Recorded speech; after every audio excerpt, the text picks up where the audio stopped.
যুবক, সারা রাত্র যেই চোখ দিয়া মোবাইল তাকাইয়া কবিরা গুনাহ দেখো, মাওলায় যদি অন্ধ বানাইতেন বল কেমনে গুনাহ দেখতি।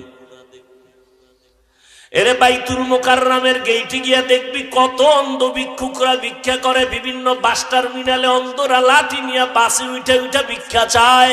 সায়েদাবাদ বাস টার্মিনালে অন্ধ মানুষ ওইটা বলে যাত্রা পথে আপনারা সিলেট যাবেন, বরিশাল যাবেন, খুলনা যাবেন, চট্টগ্রাম যাবেন, যাওয়ার পথে আমারে কিছু দান করেন, আমি অন্ধেরে আপনাদের 2 টাকা নিয়ে আমি সন্ধ্যাবেলা কিছু বাজার নিয়ে ঘরে যাই, আপনাদের যাত্রা সুন্দর হবে আমি দোয়া করি।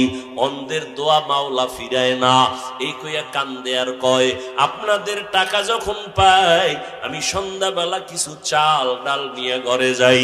আমার 2টা ছোট বাচ্চা আছে, ঘরের মধ্যে যখন ঢুকি আমার আওয়াজ পাইয়া আমার বাচ্চা 2টা একটা দৌড় দেয়। দৌড়াইয়া আইসা 2 বা সন্তান 2 হাত ধইরা কয় আব্বু মজা দাও মজা দাও। আমি পকেট থেকে বের করে 2টা চকলেট আমার বাচ্চা 2টারে দেই। এই বাচ্চা 2টা চকলেট পাইয়া আমার গলা জড়াইয়া 2 বাচ্চা 2 দিক দিয়া আমার গালে চুমু খায় আর কয় আব্বু তুমি কত ভালো, তুমি কত ভালো। আমি আমার বাচ্চা 2টারে কোলে জড়ায় কাঁদি আর বলি ও দয়ার মালিক তুমি আমারে এমন অন্ধ বানাইছো,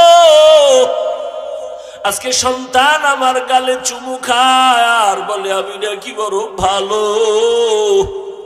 কিন্তু আজ পর্যন্ত দেখতে পারি না আমার বাচ্চা 2টা কেমন ভালো।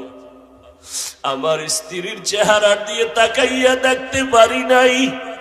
এ যুবক, কত মানুষ ভালো হঠাৎ অসুস্থ, জ্বর, বিছনায় পইরা হঠাৎ কইরা তার চোখের পাওয়ার চলে গেছে, হয় না? মাওলায় যদি বেজার হইয়া তোরে অন্ধ বানায় দেয়, দুনিয়ার তোর কোনো বাবার ক্ষমতা নাই চোখ ভালো করবে, আছে? কোন সাহসে গুনাহ করো? সারা রাত মোবাইলে গুনাহ কইরা যে ঘুমাও, ঘুমের মধ্যে মরে না? তোর যদি ওই ঘুমেই মরণ হয় কবরে কি উপায় হবে রে বাবা? বেঈমানের তো এই কথা বুঝানো যায় না, কিন্তু তুমি তো আল্লাহ মানো, নবী মানো, কোরআন মানো, হাদিস মানো, তুমি কেন বুঝবা না আমার মাওলার কোরআন? নাকি মনে করছো কোরআন মিথ্যা? তাহলে বল, একটা ভুল পারলে বের কর।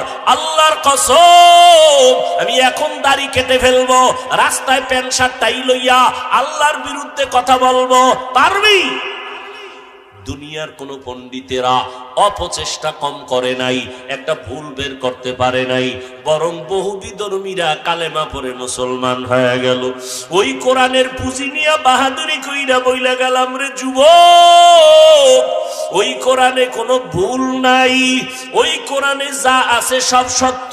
আরে আল্লাহ পাক জান্নাতের বয়ান করছেন সত্য, জাহান্নামের বয়ান করছেন সত্য।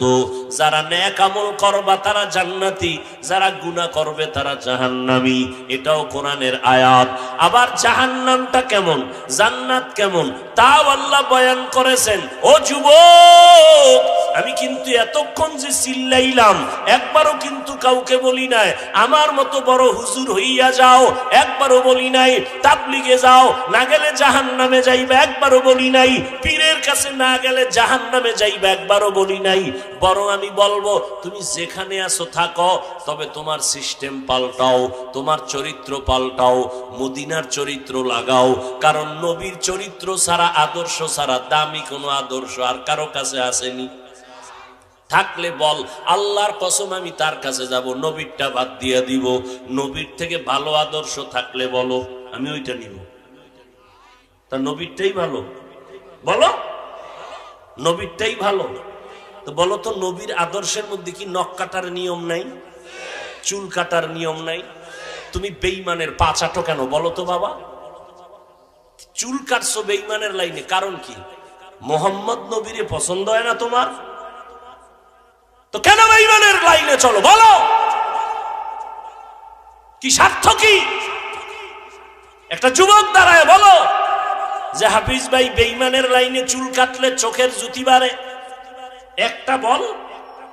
সবাইরে সাক্ষী রেখে কসম খাইলাম আমি ওই লাইনে যাব। একটা উপকার বল যে হাফিজ ভাই, বেঈমানের লাইনে চললে যৌবন বাড়ে, বেঈমানের লাইনে চুল কাটলে দাড়ি কাটলে স্বাস্থ্য ভালো থাকে, মাথা গরম হয় না, একটা বল আমি ওই লাইনে যাব। যুবকেরা বলো, আছে কোনো উপকার? তো কেন এই আকাম করো বলো? যদি বলো ভাইজান না বুঝা কইরা ফেলাইছি, তাহলে বলো আমার নবীরে কেন কষ্ট দাও? আমার নবীর আদর্শ ধরো। স্কুলে পড়িয়াও তো দেখো আমগো মতো হুজুর না, জীবনে মাদ্রাসায় পড়ে নাই, তোমার লাইন স্কুলে পড়ে, অথচ 5 ওয়াক্ত নামাজ পড়ে, সুন্দর ব্যবহার করে। তোমার মতো যুবক রাস্তায় গাড়ি চালায়, এক বেলার নামাজ বাদ দেয় না, ঠিক নেই? তুমি কেন পারো না? তোমার মতো যুবক র্যাব, আর্মি, পুলিশ, বিডিআরের চাকরি করে 5 বেলার নামাজ পড়ে আসেনি, তুমি কেন পারো না? তোমার মতো যুবক সন্তান তাকায় দেখো, নদীর মধ্যে মাছ ধরে, কৃষি কাজ করে, শ্রমিকের কাজ করে, নামাজ ছাড়ে না, দাড়ি কাটে না, কখনো রোজা ভাঙ্গে না, আছে না নাই? নিজের বিবেকের জিজ্ঞাসা করো, তুমি কেন পারো না রে বাবা? কারণটা কি? আল্লাহর আযাব কি সইতে পারবা? এ দুনিয়াটাই তো সইতে পারো না। ডেঙ্গু সইতে পারো না, করোনা সইতে পারো না। কত যুবকের প্রাণ চলে গেল, কত যুবকের প্রাণ কেড়ে নিল করোনা, ডেঙ্গু। দুনিয়ার সূর্যের গরম সইতে পারো না, দুনিয়ার এই যে ঠান্ডা সহ্য করা যায় না, হাত অবসায় যাইতেছে, বরফের থেকেও বেশি ঠান্ডা, বুড়া মানুষ আরো কষ্টে আছে, সহ্য করা যায় না। আমার মাওলার আযাব তো যারা গুনাহ নিয়ে কবরে যাবে তাদের জন্য কেমনে সহ্য করবা? দুনিয়াতে মশারি টানায় ঘুমাও কেন? মশা একটা কামড় দিলে ঘুম হবে না। গরমে ফ্যান চালাও, গরম সহ্য করা যায় না। গুনাহ নিয়ে যদি কবরে যাও, বলো মশারি কোথায় পাইবা? ওই কবরে গুনাহগার যাওয়ার পর গুনাহ নিয়ে গেলে 2 পার্শ্বের মাটির চাপ, ওই কবরে জাহান্নামের আগুন। কিছু কিছু হুজুর নতুন ভাবে ইউটিউবে বয়ান করে করে বুঝায় কবরে কোনো আযাব নাই। 1 সেকেন্ডের জন্য শিক্ষিত যুবকদেরকে বলছি, শুনো বাবা, যদি ধরে নেই কবরে কোনো আযাব নাই, তাহলে তুমিও টেনশন মুক্ত, আমিও টেনশন মুক্ত, ঠিক না? কিন্তু কবরে গুনাহ নিয়ে গেলে আযাব হবে, তার দলিলের অভাব নাই। যদি হয় তখন বলো, কবরে গিয়া যদি দেখো বেনামাজির আযাব, যদি হয়, আর হওয়ার তো দলিল আছেই, বলো তখন তোমার কি উপায় হবে, আমার কি উপায় হবে? আল্লাহ তো মাঝে মাঝে আমগো দেশেই দেখাই দিছে। 30 বছর হইছে কবরে লাশ, সাদা কাফনটা পর্যন্ত কালো হয় নাই, ময়লা লাগে নাই, কবর ফাইটে গেছে, লাশটা বের হয়ে গেছে। 30 বছর কাফন পর্যন্ত একটা কাদা লাগে নাই। আবার কত কবরে সাপ, ধোঁয়া, আগুন। আমার দেশে যত কবরে আযাব দেখা গেল, ধোঁয়া দেখা গেল, সব কবরের লাশ বেনামাজির। আর যত লাশ তাজা পাইছে, সাদা কাফনে কোনো দাগ নাই, সব হলো নামাজির লাশ। কেন বুঝো না রে বাবা? মনেরে বুঝাইও। স্কুল কলেজে পড়িয়া জেনারেল লাইনে থাকিয়াও যদি তোমার মতো যুবক নামাজ পড়ে, তুমি কেন পারো না? এখন তওবা করো। সম্মান কমবে না রে বাবা, সম্মান আল্লাহ বাড়ায় দিবেন, আল্লাহ বাড়ায় দিবেন। মোবাইলে আর ঘুম নষ্ট করিও না, শরীরটারে নষ্ট করিস না রে বাবা। একসময় কানবি, চোখের পানি মোছার মানুষ পাবি না। বসে বসে কাঁদবি, আরে চোখে দেখি না, পাওয়ার কমে গেছে, হাত দুর্বল। আমার মাওলার কাছে মাপ চাও, আর জাহান্নামের আযাবের কাম করবা না।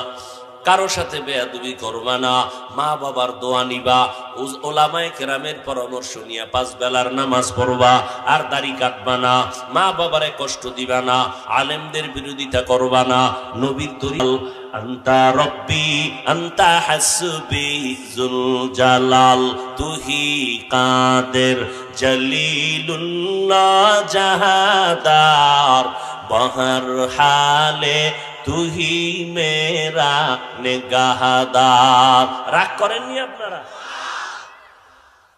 একটা চোখের মধ্যে যেই ডিজাইন আছে সাত আসমানে ওই ডিজাইন নাই। এই জন্য আল্লাহ কয় নজর করিয়া দেখ, ওয়াত্তিনি ওয়াজ্জাইতুন ওয়া তুরি সিনিনা ওয়া হাযাল বালাদিল আমিন লাকাদ খালাকনাল ইনসানা ফি আহসানি তাকওয়িম। চারটে জিনিসের শপথ করে আল্লাহ বলেন, আমি মানুষের এত সুন্দর করে বানাইছি, এমন সুন্দর কোন প্রাণী আমি বানাই নাই। এই মিয়া বুঝো, 100 টাকার ফর্মা আছে না, ওটার কি কয়? 100 টাকা যে বাইরে ওটার কি ডাইস কয় না কি জানি কয়। 100 টাকার ডাইস থেকে যত কোটি কপি বের হবে কয় টাকা? 500 হবে না? 500 টাকার ফর্মা থেকে যত কপি বের হবে কয় টাকা হবে? 1000 টাকার ফর্মা আলাদা, ওখান থেকে যত কপি বের করবে 1000 1000 1000। আর আমার মালিক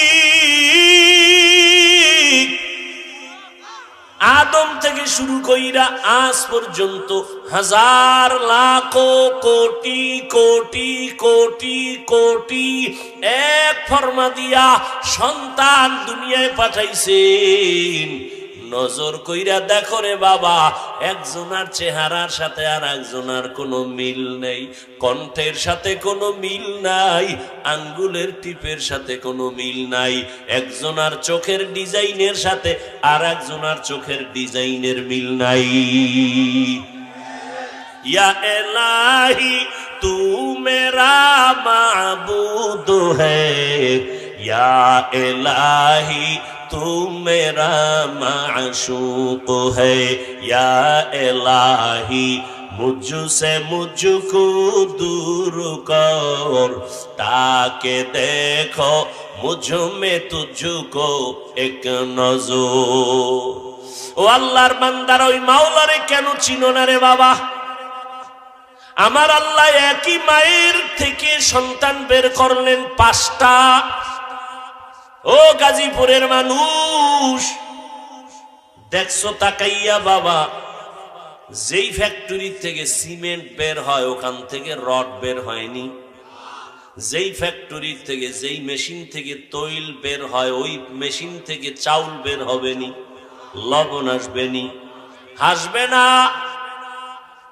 কিন্তু আল্লাহ কেমন মিস্ত্রি, একটা মাকে ফ্যাক্টরি বানাইয়া 5টা সন্তান দান করলেন। একই ফ্যাক্টরির সন্তান, কারো চেহারার মিল নাই, কণ্ঠের মিল নাই। আবার দেখা যায় একজন সুস্থ আর একজন অসুস্থ, কেউ জবান দিয়ে কথা বলতে পারে না, কারো চোখের পাওয়ার নাই, ও অন্ধ হইয়া আছে। একটু আগে মাদ্রাসায় বসলাম, এশার নামাজ পড়লাম, একটা হাফেজে কোরআন আসছে, সালাম দিল, বলল হুজুর আমি আপনার ভক্ত, আমি অন্ধ, চোখে দেখি না, একটু মাথায় হাত দিয়া দোয়া করে দেন। মির রহমাতিল্লাহ। হে নবী, উম্মতকে জানায় দেন আমার পক্ষ থেকে, মূলত আমি আল্লাহ আমার বান্দাদেরকে বলতে চাই, হে আমার প্রিয় বান্দা বান্দিরা, তোমরা যারা গুনাহ করার দ্বারা নিজেদের উপরে জুলুম করেছো, আমার রহমতের দরজা থেকে তোমরা কেউ ফিরিয়া যেও না, বিমুখ হও না, নিরাশ হইও না।